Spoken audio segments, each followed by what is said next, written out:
So the Jayhawks, obviously, huge momentum coming into this one.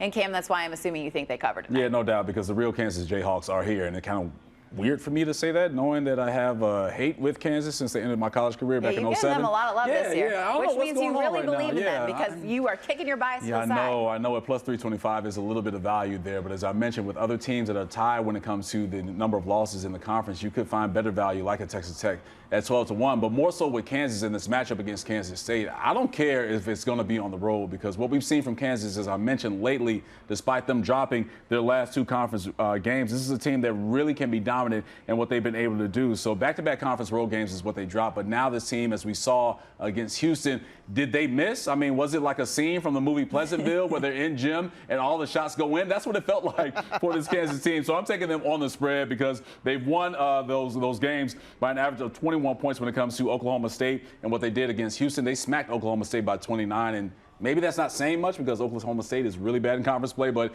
Kansas has everything that you need from the big to the guard standpoint, and they're hitting their stride. So I'll take them on the spread at minus 4.5. If this lunatic didn't already look weird in Sin City, he's pretty passionate about his pick in this game.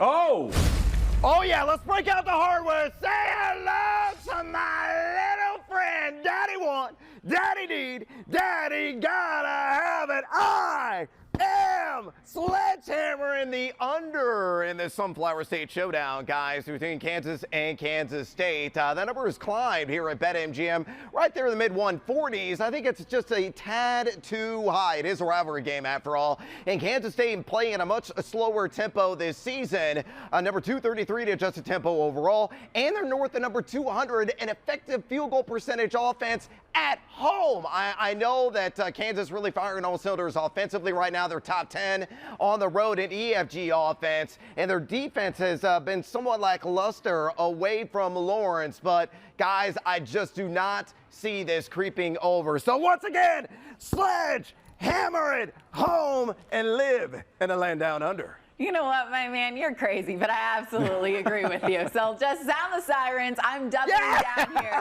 on the under 145.5. I completely agree with you because Kansas has been held under 80 points in 5 of their last 8 games. Even if they get 80, I don't know. I'm with you. I think Kansas covers in this one. I don't think Kansas State can score enough. Quite frankly, their offense is just so bad, and they're so bad behind the arc as well. They're averaging just 60 points in 4 games against ranked Big 12 opponents. They're very desperate to get back on track, so there is a good chance, because they like to play so slow, they just play this very methodical pace, and that leads us more towards the under pick here. I understand there's going to be some scoring there on that Kansas side, but I do think Kansas State is fighting for their season right now, so I think they're going to try to dictate the tempo here, which is going to lead to a nice little underplay for both me and Brad.